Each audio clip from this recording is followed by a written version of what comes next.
Muita gente se queixa de que periodicamente o lar vira um pandemônio.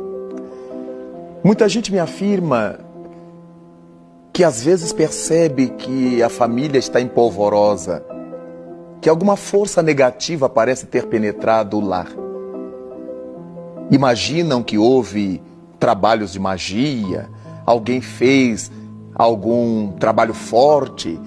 Todo esse contexto popular em que nós queremos atribuir aos outros questões que estão sob nossa responsabilidade.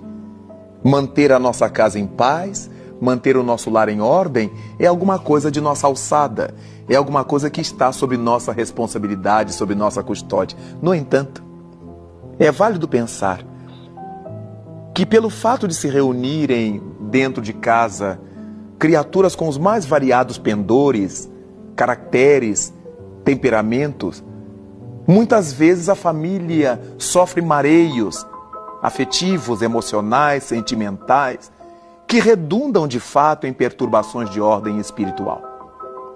Dentro de casa, existem aqueles cujo temperamento leva-os a debochar dos outros, a condenar sempre, jamais elogiar, apenas veem defeitos.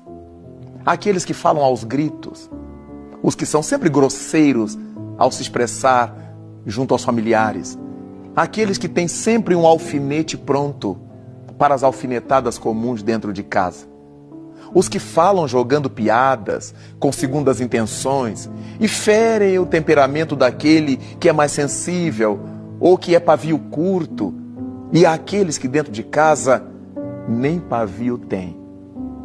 Explodem por qualquer coisa. Natural é pensar, nessas ocasiões, que nós estaremos dando margem a infiltrações espirituais inferiores. Como disse-nos o apóstolo Paulo, nós estamos o tempo todo sendo observados por uma nuvem de testemunhas. Mas se temos testemunhas apostando em nosso crescimento, em nossa virtude, em nossa felicidade, não podemos descrer que haja outras testemunhas investindo em nossa queda. São aqueles inimigos do nosso pretérito, de nossas vidas passadas, de nossa existência presente.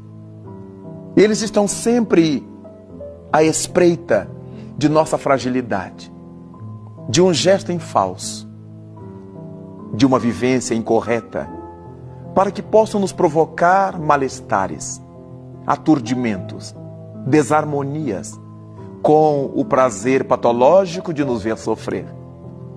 Acontece que essas circunstâncias são quase sempre criadas por nós. Na liberdade que temos de fazer e de deixar de fazer, nós somos aqueles que não refreamos a língua, imaginando que todos aqueles que vivem dentro de casa conosco na família têm obrigação de aturar, de suportar nosso temperamento, nosso mau humor, nosso caráter intempestivo, nosso pavio curto. E ao pensarmos dessa forma, estamos desrespeitando, ainda que dentro de casa, os outros que, embora nos gostem, nos estimem, são pessoas diferentes de nós. Será sempre importante que nos coloquemos no lugar dessas pessoas. Essa empatia se faz indispensável. Se eu estivesse no lugar dessa criatura, de minha mulher, de meu marido, de meu filho, de meu irmão, de minha tia ou avó, como é que eu gostaria de ser tratado dentro de casa? Que tipo de coisas eu gostaria de ouvir? Que tipo de outras coisas eu não gostaria de ouvir?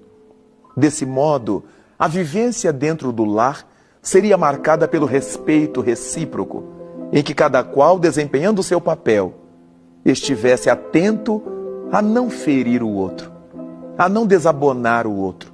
Nada obstante, tivéssemos todo espaço para dizer as coisas que estão certas, aquilo que está equivocado, o que precisa ser corrigido na pauta de nossa vida cotidiana dentro de casa. Como estamos cercados, vale repetir Paulo, por uma nuvem de testemunhas, quando nos despautamos dentro do lar, qual é o tipo de testemunhas que nós convidamos para participar conosco da vida íntima da casa.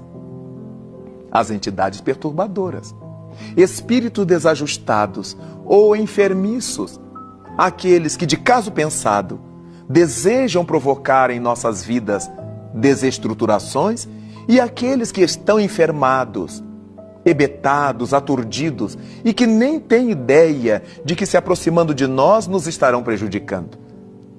Estão inconscientes da realidade em que estão vivendo, mas nem por isso eles deixam de ser atraídos por nós quando realizamos as coisas indevidas. Por isso, pode haver sim influências espirituais bastante nefastas dentro de nossa casa, ou influências leves, em função do estilo de vida que adotemos viver em família, em razão de tudo aquilo que decidimos fazer junto aos nossos familiares. Se a nossa proposta for de viver o respeito, o amor, a harmonia, certamente atrairemos nobres espíritos para bafejar nosso lar. Mas se fizermos diferente, certamente as nossas companhias não serão nada agradáveis. Todas as influências que venhamos a sofrer em nossa residência, em nossa casa, não temos que pensar primeiramente que alguém nos desfechou pensamentos negativos, que alguém está fazendo trabalhos contra nós, trabalhos de magia, porque o que manda na nossa casa é a nossa vivência.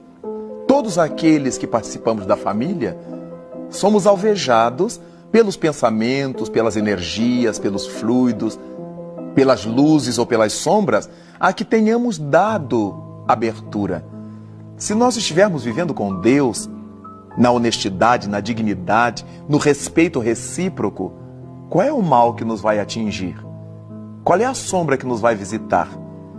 Mas quando nós estivermos nessa hibridização, como diz o ditado popular, acendendo uma vela para Deus e outra para o demônio, obviamente não somos fiéis a ideia nenhuma. Nós estaremos sempre no campo do quem dar mais. E por causa disso, ficamos vulneráveis a acompanhamentos nocivos. É muito importante que prestemos atenção num ditado popular muito antigo, que assevera: dize-me com quem andas e te direi quem és. Naturalmente, quando estamos lidando com as questões espirituais, a proposta é diferente. Os espíritos nos dizem: dize-me quem és e te direi com quem andas. É a partir da nossa forma de ser, é a partir do nosso modo de viver, do pensamento que cultivamos, das ações que praticamos, que elegemos os nossos acompanhamentos espirituais. Poderemos estar muito bem acompanhados em termos psíquicos, mas poderemos estar muito mal resguardados. Daí vale a pena a família ter esse cuidado na sua convivência. Ninguém vai imaginar que dentro de casa não teremos altercações, alguma indisposição, alguém que fale de uma forma mais ríspida, mais áspera com o outro, e outro se debulhe a chorar. Isso tudo faz parte da normalidade da vida doméstica cotidiana. Mas o que não deve acontecer é que essa postura de agressividade, essa postura ferinte, pessimista, negativa, se tornem uma constante na relação familiar. Quando isso se tornar uma constante, não podemos ter dúvida de que estaremos mal assistidos. Criaturas espirituais de má índole, ou ignorantes, ou inconscientes, estarão procurando fazer ninho na nossa consciência. Nos sentiremos lesados, traídos, amargurados, desprezados em casa. Nos sentiremos a sós, nos veremos pessoas solitárias. E tudo isto, agasalhado por nós, nessa baixa autoestima, vai fazendo com que entidades desencarnadas de má índole, infelizes em si mesmas, se apropriem desse caldo de cultura que nós lhes oferecemos para fazer toda sorte de estrepulias, para provocar toda sorte de males, de infestações negativas no seio da nossa família. Será de bom alvitre instalar em nossa casa pelo menos uma vez por semana, o hábito de orar, o Evangelho no lar, como chamamos, ou Jesus no lar, como quisermos. 5 minutos, ou 10 minutos, 15 minutos, para lermos uma página do bem, uma página do Evangelho, uma página bíblica, ou de um livro nobre que tenhamos na mão. Ler, comentar, verificar onde é que aquelas lições servem à nossa vida doméstica, à vida da família e à nossa vida individual. Depois, fazer a nossa oração agradecendo a Deus pela nossa família, pela nossa convivência, pela nossa harmonização, e pedir a esse sempiterno, a esse Pai de amor e de bondade, a força de que necessitamos como membros de um clã, de um grupo doméstico, de uma família, para resistirmos a todas as tentações que nos vão encontrar pelos caminhos.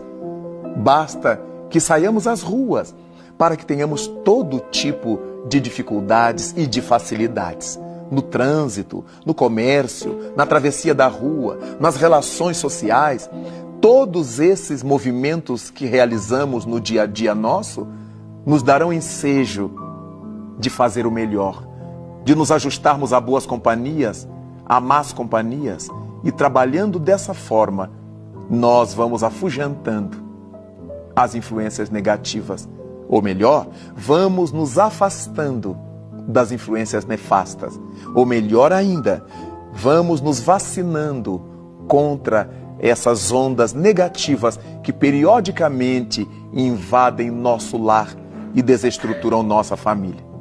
É por causa disto que nós pensamos no quanto será importante para nós a oração em família, nas bênçãos do lar.